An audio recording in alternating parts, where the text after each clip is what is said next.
Hello, good evening and welcome back to my YouTube channel 3i। So दोस्तों, कैसा चल रहा है आप लोगों का आज का डे। देखिए, फिर से एक बार हमको मोदी जी शपथ लेते हुए दिखाई दे रहे हैं। तीसरे बार प्रधानमंत्री नरेंद्र मोदी भारत देश के प्रधानमंत्री बनने जा रहे हैं, जो बहुत ज़्यादा खुशी की बात है। आज एक बहुत बड़ा ऐतिहासिक दिन है, जिस दिन पीएम मोदी तीसरी बार अपने सत्र में शपथ लेने जा रहे हैं। अगले 5 सालों तक हमें फिर मोदी जी प्रधानमंत्री के रूप में दिखाई देंगे। एंड इसके आगे बात की जाए तो क्या है आज स्पेशल शपथ ग्रहण समारोह में। देखिए, वैसे तो सभी हर साल शपथ ग्रहण समारोह होता है। इस साल दक्षिण एशियाई देशों के लोग के सभी प्रधानमंत्री राष्ट्रपति लोगों को इनवाइट किया गया है इस शपथ ग्रहण समारोह के लिए, जिसपे श्रीलंका, मालदीव्स, मॉरिशस, नेपाल, भूटान, इस टाइप के देशों के प्रधानमंत्री आए हुए हैं, राष्ट्रपति आए हुए हैं मोदी जी को आज के दिन बहुत सारी बधाइयाँ देने, शुभकामनाएं देने। ये मोदी जी की पहुँच है। देखिए, इसका क्या है, इसको यहाँ मेंशन करने का कारण क्या है। इसका सबसे बड़ा कारण ये है कि यहाँ पे देखिए अदर देशों के लोगों को आना, और ये जब एक बार आते हैं ना, मतलब दूसरे देश के प्रधानमंत्री, राष्ट्रपति, इनका बहुत बड़ा इकोनॉमिकल इफेक्ट पड़ता है। देखिए, नॉर्मल किसी की बात की जाए, जैसे नॉर्मल अपन फेसबुक के संचालक बिल गेट्स को ले ले। नॉर्मल बात की जाए, फेसबुक के ऑनर बिल गेट्स की बात की जाए, तो देखिए एक बार जब वो आए थे तो पूरे भारत में उसका तहलका मच गया था।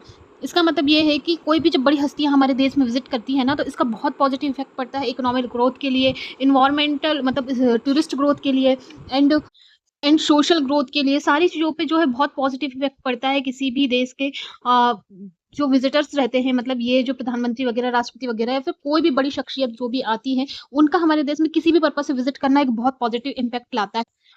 सो मोदी जी के इस समारोह में इनका आना भी एक बहुत पॉजिटिव इफेक्ट लाने वाला है। इसका डायरेक्ट असर कल आपको मार्केट की ओपनिंग के बाद देखने मिलेगा कि मार्केट हमको फिर से एक बहुत बुलिश जोन में जाते हुए दिखाई देने वाला है। चलिए, ये रही छोटी बातें। इसके आगे सबसे पहले हम बात करने वाले हैं, आज यहाँ पे मेंशन करते हैं आज हम किन सब चीज़ों के बारे में बात करना चाहेंगे। सबसे पहले बात करेंगे हम क्या इफेक्ट रहेगा स्टॉक्स का, मतलब स्टॉक्स के परफॉर्मेंस के बारे में सबसे पहले बात करेंगे। इंपॉर्टेंट स्टॉक्स को यहाँ हम लेने वाले हैं। सेकंड हम बात करने वाले हैं यहाँ पे 10 जून के मार्केट प्रेडिक्शन। एंड थर्ड बात करेंगे यहाँ पे यूएस फेड मीट के बारे में। यूएस फेड मीट के बारे में यहाँ पे हम बात करेंगे, जिसका हमको डायरेक्ट इफेक्ट पड़ते हुए दिखाई देगा इंडियन मार्केट के ऊपर। तो चलिए सबसे पहले स्टॉक्स के बारे में बात करते हैं, कौन कौन से स्टॉक्स हमको इंपॉर्टेंट है और कौन से इस वीक के हाईलाइटेड स्टॉक्स है जिनको हमको ध्यान देना है। तो सबसे पहले यहाँ हम बात करेंगे सीडीएसएल की, सेंट्रल डिपॉजिटरी सर्विस लिमिटेड। इसके स्टॉक्स को देखा जाएगा तो सबसे पहले हम यहाँ पे देखेंगे 50 डीएमए के ऊपर फर्स्ट ट्रेड करते हुए हमको दिखाई दे रहा है। 50 डीएमए के ऊपर ये ट्रेड करते हमको यहाँ पे दिखाई दे रहा है। यहाँ पे आप देख सकते हैं, थोड़ा सा मैंने यहाँ जो मेंशन किया हुआ है इमेज को, उसको थोड़ा सा गौर से देखिए। 50 डीएमए के ऊपर हमको मूव करता हुआ दिखाई दे रहा है। इसका मतलब ये है कि यहाँ से डाउन साइड आने के चांसेस कम है। जब ये इस लाइन को पार करेगा तब यहाँ पे डाउन आने के चांसेस है। एंड ओवरऑल इसकी परफॉर्मेंस बहुत अच्छा होने वाला है, बिकॉज देखिए ये सभी शेयरों को होल्ड करने का, शेयरों की बिकवाली करने का काम इसके द्वारा ही किया जाता है। सो इसमें बहुत पॉजिटिव इफेक्ट होने के चांसेस है, क्योंकि जब सारे मार्केट के शेयर भगने वाले हैं तो ये क्यों पीछे छूटेगा। ये तो सबसे इंपॉर्टेंट हो जाता है, इसलिए ये भी हमको बहुत अच्छा ग्रोथ करते हुए कुछ दिनों में दिखाई देने वाला है। ठीक है, सीडीएसएल की मार्केट कैप की बात की जाए तो 21,000 करोड़ के आसपास का इसका मार्केट कैप है। करंट प्राइस इसका 2,082 रुपए चल रहा है। स्टॉक का पी 51.9 है। और बाकी देखा जाए तो ओवरऑल ये स्टॉक्स में किसी भी टाइप, मतलब ये किसी भी टाइप का डेप्थ इस पे नहीं दिखाई दे रहा है। तो इसका मतलब ये है कि बहुत अच्छा फिलहाल में इसका जो परफॉर्मेंस चल रहा है बहुत अच्छा चल रहा है। नेक्स्ट कुछ दिनों में इसका हाई भी, मतलब इसके हाईएस्ट पॉइंट पे इसका जाने के मुझे चांसेस दिखाई दे रहे हैं। तो ये बहुत अच्छा स्टॉक है लॉन्ग टर्म पर्पज के लिए, जिनको आप अपने बेस पे एनालिसिस कर सकते हैं। सेकंड बात करते हैं यहाँ एसबीआई की। देखिए एसबीआई को मैंने यहाँ क्यों मेंशन किया है। सबसे पहले ये भारत का सबसे बड़ा, मतलब इंडिया का सबसे बड़ा गवर्नमेंट बैंक है। गवर्नमेंट बैंक है इसका मतलब एक, मतलब जितने भी पर पर्सन इसके अकाउंट होल्डर्स हमको मिलते हैं, मतलब एवरी पर्सन इसका अकाउंट होल्डर है, इसलिए ये एक बहुत बड़ा बैंक हो जाता है। इसका मार्केट कैप देखेंगे तो 7,40,40 के 40,000 करोड़ के आसपास का इसका मार्केट कैप हमको दिखाई दे रहा है। तो बहुत बड़ा अमाउंट है। करंट प्राइस का 830 चल रहा है। हाईएस्ट प्राइस इसका 912 तक के दिखाया गया है अभी तक के। एंड इसका पी, स्टॉक का पी रेशियो 11 है। बुक वैल्यू 465 है। इसका मतलब जो भी है बहुत अच्छा परफॉर्मेंस ओवरऑल इसका दिखाई देता है। फेस वैल्यू ऑल्सो 1.00 रुपीज़ है। इसका मतलब बहुत अच्छा परफॉर्मेंस जो है एसबीआई अभी फिलहाल कर रहा है। इसके शेयर आप देखेंगे तो 2 से 3 डेज़ में 650 के आस-पास जो ट्रेड कर रहा था, वो अभी 850 के आस-पास हमको ट्रेड करते हुए दिखाई दे रहा है। बहुत अच्छा स्टॉक है ये। इसको हम ऑल टाइम मतलब लॉन्ग टर्म पर्पज़ से इसको देख सकते हैं फॉर लॉन्ग टर्म पर्पज़। अपने लेवल पे स्टॉक का एनालिसिस करिए एंड यदि आपको लगता है तो इस वीक इस शेयर को आप होल्ड कर सकते हैं। नेक्स्ट बात करेंगे आईआरसीटीसी की। देखिए ये फर्स्टली गवर्नमेंट कंपनी है। ये हमको सबको पता है गवर्नमेंट कंपनी है एंड इसका मार्केट कैप देखा जाए 78,220 करोड़ के आसपास का है। करंट प्राइस 978 चल रहा है। हाईएस्ट प्राइस 1148 रुपए है। पी रेशियो इसका है 67.8। मतलब ओवरऑल जो है ये बहुत अच्छा परफॉर्मेंस में है। देखो इसके बारे में कुछ इंपॉर्टेंट बात मैं यहाँ पे मेंशन करना चाहती हूँ। देखिए इस कंपनी के ऊपर कोई भी कर्जा नहीं है। सबसे पहली बात तो लगभग बिना बिना कर्जे की कंपनी है। इसकी शेयर प्राइस लगातार हमको बढ़ते हुए दिखाई दे रहे हैं। जब से ओपनिंग हुई तब से इसकी शेयर प्राइस में हमको बढ़ोतरी होती हुई दिखाई दी है। बिकॉज इसके आगे बात की जाए थर्ड तो एफआईआई एंड डीआईआई जो इन्वेस्टर्स हैं, इन लोगों ने बहुत ज़्यादा इन्वेस्टमेंट इस पे कर रखा है बिकॉज़ ऑफ गवर्नमेंट कंपनी है। ओवरऑल जैसी गवर्नमेंट हमको अभी चेंज होते दिखाई दे रही है, पॉजिटिव न्यूज़ेज़ हमको गवर्नमेंट की दिखाई दे रही है, तो इसकी बात करें यहाँ पे बहुत अच्छा परफॉर्मेंस हमको इस कंपनी में आगे के रूप में दिखाई दे सकता है। 1148 पे शेयर मतलब 978 पे चलने वाला शेयर हमको 1200 के आस-पास टच होते हुए दिखाई दे सकता है। इसलिए मेरे हिसाब से अभी इन्वेस्टमेंट पर्पज़ के लिए ये बहुत अच्छी कंपनी है, जिसको आप होल्ड कर सकते हैं लॉन्ग टर्म के लिए। एक और अच्छे शेयर की बात करते हैं यहाँ पे अडानी एंटरप्राइजेस के बारे में। 3 लाख करोड़ 3,67,000 करोड़ के आसपास का इसका मार्केट कैप है। करंट प्राइस 3220 रुपए है। हाईएस्ट प्राइस 3744 रुपए है। स्टॉक का पी 105, बुक वैल्यू 343 और फेस वैल्यू इसकी है 1 रुपीज। इसका मतलब देखा जाए ओवरऑल जो है ये बहुत अच्छा है।